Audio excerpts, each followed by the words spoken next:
Black tech employee fired for uncooperative attitude. But a leaked email shook the entire company. "You people just don't fit in here." That's what the manager whispered when he handed Jamal the termination letter. No witnesses, no explanation, just the kind of polished racism that hides behind fake smiles and corporate jargon. Jamal Owens wasn't new to this game. He had survived tech interviews where interviewers locked eyes with his resume and asked if he really went to Stanford. He had sat through meetings where junior white developers interrupted him mid-sentence, then repeated his exact words 5 minutes later and somehow got credit. But today, the slap wasn't metaphorical. It was signed, printed, and stamped with HR's insignia. Terminated for uncooperative attitude. The morning had started like any other in the glassy Palo Alto office of Nexera, a rising AI startup known for their billion-dollar Series C and mostly white board. Jamal walked into the sleek workspace in his usual calm demeanor, hoodie zipped, backpack slung, earbuds in, trying to mind his business. He had been leading a project on predictive bias detection in AI, ironic, considering how biased the company's culture truly was. That irony wasn't lost on him. Not anymore. They said he didn't collaborate well, that he was difficult in meetings, that he made people uncomfortable with his tone. Never mind that he consistently shipped on time. Never mind that his code review feedback helped cut bug rates by 38%. Never mind the Slack receipts showing he was constantly the one offering help, covering gaps, mentoring the interns. It wasn't about performance. It was about presence. They didn't like how he existed in the space. By 10:03 a.m., his badge was deactivated. They gave him a cheap severance package and a quiet HR escort. No warning, no investigation, just a file full of vague concerns, documented by his manager. Luke, the kind of man who called himself woke for following Ta-Nehisi Coates on Twitter, but got visibly annoyed whenever Jamal brought up bias in code datasets. The only person who looked remotely troubled was Priya, a junior PM from India who had joined just 2 months ago. As he passed her desk, her eyes locked on his, unsure whether to speak or stay silent. She said nothing. By noon, Jamal was in his tiny apartment, shell-shocked. His laptop sat closed on the dining table, next to a half-eaten banana and a sticky note that read Sprint Review Friday. Not anymore. He sat down and stared at the walls for a long time. Then he opened his personal inbox. That's when he saw it. Subject: Forward. Nexera Urgent Review. The sender was anonymized. Just a burner account with the name MirrorTruth01. But the message attached was unmistakably real. It was an email chain, internal, time-stamped, between Luke, the VP of Engineering, and HR. One thread stood out. "He's too sharp for his own good. We don't need that kind of heat on the audit team, especially with the bias reports coming in next quarter. Let's frame this as a behavioral mismatch." Agreed. The AI Fairness Committee can't have someone that outspoken, especially if he starts talking to press. Prep the HR case. Make it clean. Jamal's stomach flipped. He reread it 3 times. This wasn't just office politics. This was deliberate, cold, calculated. He'd been fired not for his attitude, but for telling the truth that their product had baked in racial bias and that ignoring it could destroy lives. He had warned them months ago that the AI flagged more black users as fraudulent in financial tools. He had built a fix. They shelved it quietly. He thought it was incompetence. But this was sabotage. He sat up. His hands trembled slightly, but his breath steadied. The anger wasn't hot and explosive, it was slow and quiet, like a storm forming far out at sea. Jamal had a decision to make. Most of his friends would say walk away, move on. Tech is toxic. Go freelance. Build your own thing. But Jamal had a different instinct, the one his father, a civil rights professor in Atlanta, had planted in him since he was a child. If you stay quiet while they erase you, you're helping them do it. So he didn't stay quiet. Jamal forwarded the email chain to 3 places: a New York Times reporter who once interviewed him about AI equity, a former black engineer at Nexera who left under similar mysterious circumstances, Priya. Within 24 hours, the story broke. The headline exploded across LinkedIn, TechCrunch, Reddit, and Twitter. Whistleblower reveals Nexera fired black engineer to suppress AI bias report. The article was detailed and damning. It quoted Jamal anonymously at first and referenced internal emails, suppressed reports, and Nexera's strategic silence. Screenshots of the email thread were embedded, heavily redacted, but recognizable enough. Jamal's photo, taken from his Stanford alumni profile, circulated without his permission. His inbox flooded with messages. Some were supportive, others were vile. But the company, they were cornered. A former senior engineer backed the claim, stating under oath that the company had intentionally blocked diversity testing in their AI modules. The SEC was pinged for potential investor fraud. Civil rights groups picked up the story. Even the Department of Justice sent an inquiry into potential algorithmic discrimination. By Friday, Nexera's CEO released a formal statement. It was the usual word salad: deeply regret, investigating concerns, committed to fairness. But the damage was done. Employees started leaking more. Jamal wasn't the only one. A Google Doc surfaced, Nexera off the record. Dozens of anonymous testimonials poured in. Racism, sexism, retaliation, NDAs, silence. One black woman engineer wrote about being excluded from team meetings because it wasn't relevant to her role. Another testified she was told she was too assertive during performance reviews. Jamal read each post. He knew these people, not by name, but by experience. Then came the final blow. Priya. She publicly stepped forward. Her statement was short but powerful. I saw Jamal being pushed out for doing the right thing. I stayed silent. I won't anymore. There is rot at the core of Nexera. And it's not just code. It's culture. The story hit mainstream news. MSNBC, The Guardian, Fox, podcasts debated it. Thought leaders wrote threads. Tech bros tried to dismiss it. He was just bitter he got fired. But the receipts spoke louder. Nexera's board voted to place Luke on leave. Internal review was launched. Investors froze funding. Stock plummeted 17% in a week. A congressional subcommittee on AI ethics requested Jamal for testimony. And suddenly, the man they said was uncooperative became the face of something bigger.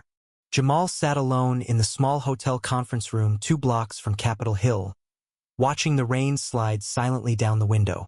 His suit jacket rented, slightly tight around the shoulders itched, but he didn't move. His phone buzzed again. Another reporter request. CNN. He let it go unanswered. This wasn't about TV time. This was about making it count. He could still hear his mother's voice on the phone the night before. You speak clear. You speak truth. Don't let them twist you. He had nodded, even though she couldn't see it, even though he was terrified. The truth was, he hadn't planned to be here. He was supposed to be finishing the bias detection engine he'd built. He was supposed to be shipping code, merging pull requests, mentoring interns, not preparing to tell a room full of politicians how a tech company tried to erase him and almost got away with it. The committee room was packed. Cameras, staffers, suits. A row of industry reps sat across from Jamal, men in fine ties, women in power blazers, all with the slick, calculated calm of people trained to say nothing meaningful in public. Luke wasn't there. Nexera had replaced him in the official response with their legal counsel, a white woman named Karen Delaney who smiled too easily and started every sentence with, "Let me be clear." Jamal took his oath, sat down, cleared his throat. He opened with the basics: his credentials, his role, what happened. But then he went deeper. He talked about the pattern. The cold way the company masked racism behind performance metrics and cultural fit. The gaslighting. The silence. And then he told them about the code. He told them how the AI model Nexera used to assess financial risk flagged Black and Latino users up to 12 times more frequently for manual review. He showed them the report he'd written, the one shelved by upper management. He explained the audit trail, the ignored patches, the internal pushback. Every senator in the room sat forward. When it was over, the room was so quiet he could hear the sound of someone clicking a pen 3 rows back. Then, One voice broke the silence. "Mr. Owens," said Congresswoman Rhodes, herself a black woman and former data scientist. "I want to thank you, not just for your technical expertise, but for your courage. This isn't just about bias in software.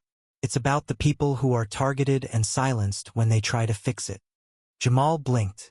No one had ever said it like that before. Not in public. The next morning, Jamal's face was on every screen. Clips of his testimony went viral. One segment where he said, "If your AI can detect everything but its own prejudice, then it's just a mirror for yours," was replayed on every platform from TikTok to MSNBC. Emails poured in. Messages from people in tech, especially black engineers who had faced the same thing. Some still working at toxic companies. Some broken. Some fighting. But something had changed. The shame was no longer just theirs. Nexera tried to control the fallout. They issued statements, promised reforms, rebranded their Bias Prevention Task Force, hired a DEI consultant, but it didn't work. Because for once, the story didn't die in the comment section. It grew. 1 month later, a class action suit was filed. 11 former employees of Nexera, all people of color, all with eerily similar stories. Jamal wasn't part of the suit officially, but he provided the documentation. He met with their lawyers. He gave testimony, quietly, carefully, but he refused the spotlight. This wasn't about revenge. This was about fixing the rot. And in private, he was building again. Jamal hadn't written code in weeks. But one sleepless night, after reading yet another horror story from a former Nexera intern who'd been humiliated in front of the entire engineering team, he opened his laptop and started typing. He didn't write code for them. He wrote it for everyone else. Toolkit, an open-source library designed to audit AI models for racial, gender, and disability bias and force transparency into every dataset. He called it Reflect, because sometimes the problem isn't what the algorithm sees. It's what it refuses to. Reflect wasn't flashy. It didn't promise magic fixes, but it was solid, lean, effective. Within 2 months, it had 5,000 stars on GitHub. Microsoft engineers started integrating it into side projects. Nonprofits used it for grant-funded research. A data ethics professor at NYU built her curriculum around it. And then, one day, Jamal received an email that made him pause. Subject: "We'd like to fund Reflect, no strings attached." It was from a fund launched by 3 black tech founders who had left Google and Amazon years ago. They had created an incubator to support ethical, community-rooted software tools. They wanted to back Reflect fully. No equity, no dilution, just funding and support. Jamal stared at the screen. This wasn't a return to tech as he knew it. This was a new path. He accepted. He moved to Oakland, where the incubator was based, and set up a small team. Mostly engineers and data scientists like him, people who had burned out of big tech but still believed in what code could do when built with care. When built for people, not profit. And slowly, something beautiful happened. Reflect became more than software. It became a movement. Workshops, conferences, case studies, legislation. The ripple effect reached farther than Jamal ever imagined.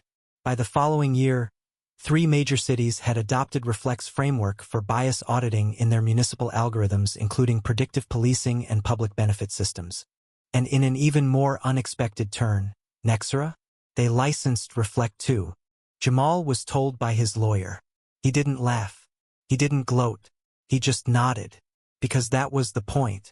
Not to destroy them, but to force them and everyone like them to change. He returned to Stanford once to give a talk to CS undergrads. One young black student raised her hand at the end and asked, "How did you not give up?" Jamal smiled, tired but proud. "I did give up," he said. "I just didn't stay there." It had been a year since Jamal walked out of Nexera with nothing but a cardboard box and a hollow in his chest. Now he stood in front of a packed auditorium in Atlanta, his hometown, where a tech inclusion summit had invited him as keynote speaker. The same city where his father used to walk him past the mural of John Lewis and say, "Get in good trouble, son." Jamal had never understood it fully until now. He adjusted the mic. "You know, He began. They said I had an attitude problem. And they were right. I had a problem with systems that punish truth and reward silence. I had a problem with people who call you difficult when you don't let them rewrite your story. The audience erupted in applause. He told them about Reflect, how it had already helped detect bias in 3 major city AI systems, including one that denied housing applications to black applicants at a 400% higher rate. He told them about the high schoolers who were now learning about fairness in code before they even wrote their first Hello World. He told them about the burnout, the fear, the days he didn't want to get out of bed, and how he did anyway. After his talk, a young woman approached him. She couldn't have been older than 20. Skin like his, eyes like fire. "I just got into computer science," she said softly. "My advisor told me maybe I should think about something else. Said I seemed too political. Then I saw your testimony." Jamal nodded, swallowing the knot rising in his throat. Stay. Build. Be louder than him. Later that night, as he walked back to his hotel, Jamal passed a group of college students discussing machine learning bias. He paused. They were quoting lines from his audit report, the one Nexera buried. It hit him. This is what legacy looks like. But the battle wasn't over.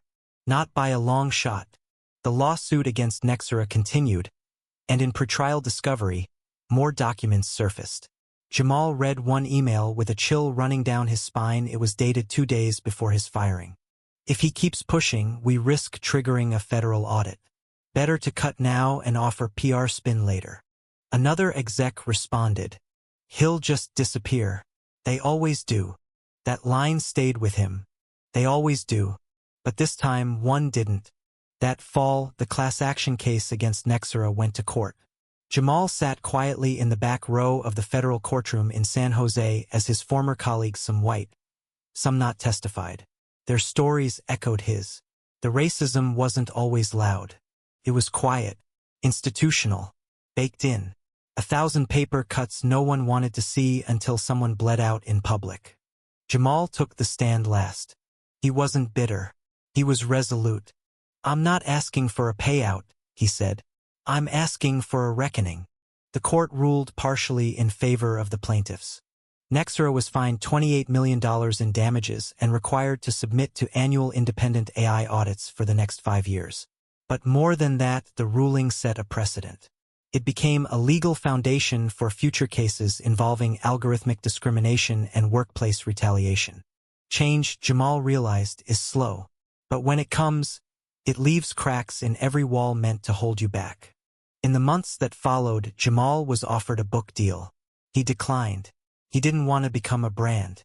He wanted to stay in the work, to write more tools, to teach more students, to quietly keep pushing the line forward. But not everything was quiet. A documentary filmmaker reached out not to dramatize his downfall, but to document the rise of a movement. Jamal agreed only under one condition: that the film spotlight not just him, but the hundreds of others like him who never got a headline. The people who had been forced out, silenced, forgotten. One segment featured Olivia, a black trans engineer from Chicago who had been blackballed for calling out bias in facial recognition systems. Another followed Marcus, a deaf coder whose accessibility flags had been ignored for years. These were the voices that mattered now, not just Jamal's. Still, when the documentary premiered at South by Southwest, and the crowd stood for a standing ovation, Jamal wept quietly in the last row. Not for himself, but for the version of himself that once thought he had to stay quiet to survive. Then came the email that stopped him cold.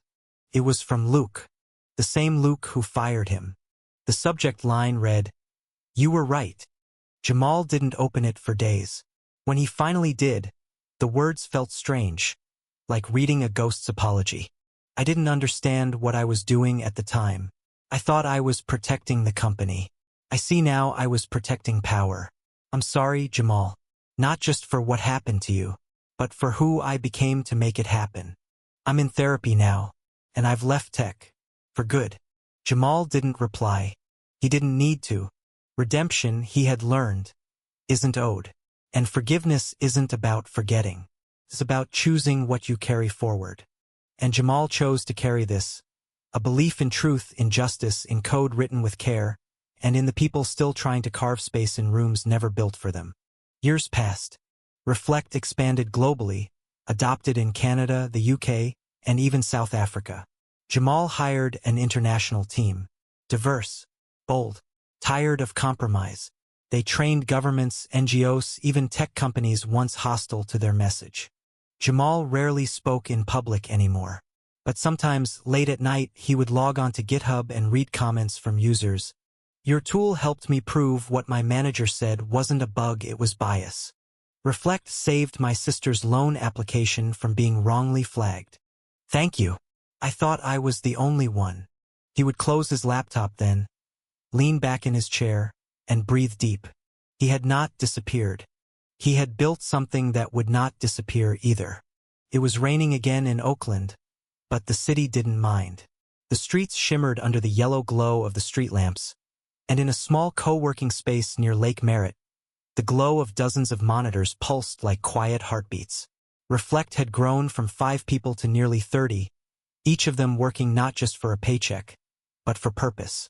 Jamal stood by the wide glass window, sipping tea, watching the rain thread down the glass. He had just finished reviewing a grant proposal for a nonprofit in Brazil that wanted to use Reflect to challenge racial profiling in banking systems. Another day, another impact, quiet, steady. He no longer checked his LinkedIn.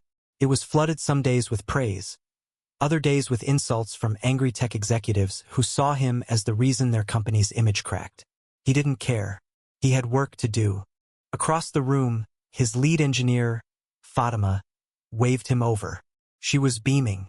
"Look," she said, pointing to her screen. A headline flashed on the homepage of Wired.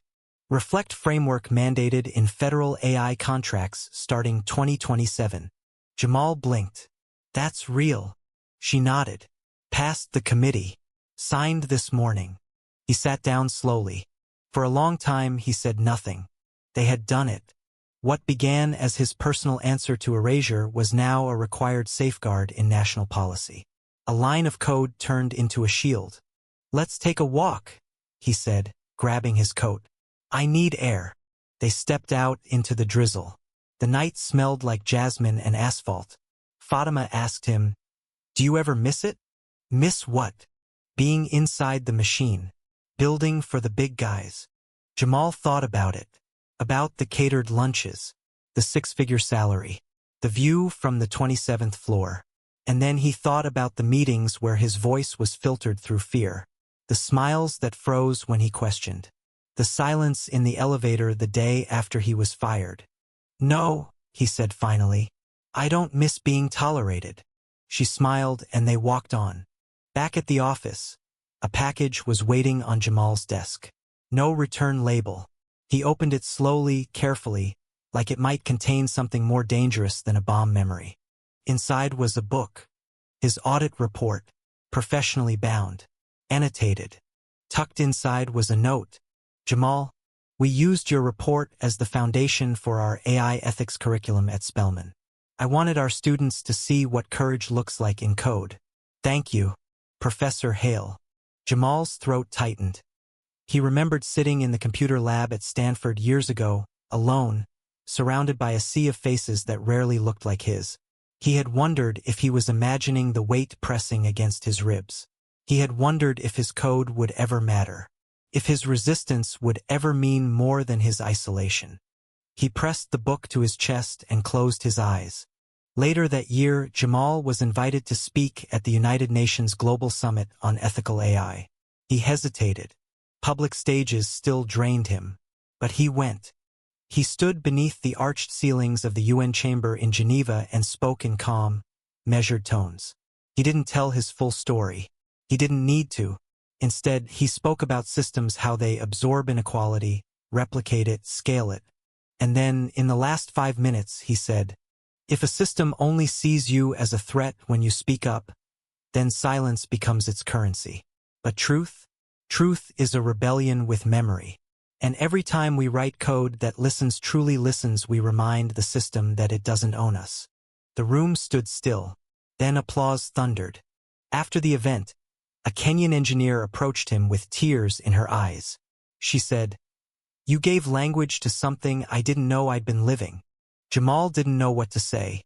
He simply nodded. In the years that followed, Reflect became a blueprint not just for tech, but for justice. Other tools emerged inspired by it. Systems that monitored discrimination in hiring algorithms. Platforms that flagged medical datasets with racial bias. Universities began hosting ethical codeathons, using Reflect as the core toolkit. Jamal began to step back. He appointed Fatima as executive director. He started mentoring from a distance, traveling less, writing more. He moved to a quiet house on the edge of Oakland, not far from where his parents used to live. He grew a garden, read novels, cooked, but he never disconnected. One day, years later, he received an envelope in the mail handwritten, no email address, no signature. Just a short message. "You don't know me, but I'm in tech because of you. They fired me too, but I didn't quit. I'm still here, and I'm building. Thank you for being loud when it cost you something." Jamal stared at the note. He thought about all the others. The ones who didn't get leaked emails, who never got justice, who were erased without even a whisper. And he thought about legacy, not the kind measured in followers or headlines, but the kind that echoes in people you'll never meet. One evening, Jamal visited the old Nexra building. It had been bought out, rebranded, redesigned, a new name in modern font stretched across the lobby wall. But he didn't go inside. He just stood across the street, watching the glass reflect the setting sun. He wasn't angry anymore. He didn't need to be. The building was still there. But he had changed the foundation. The end.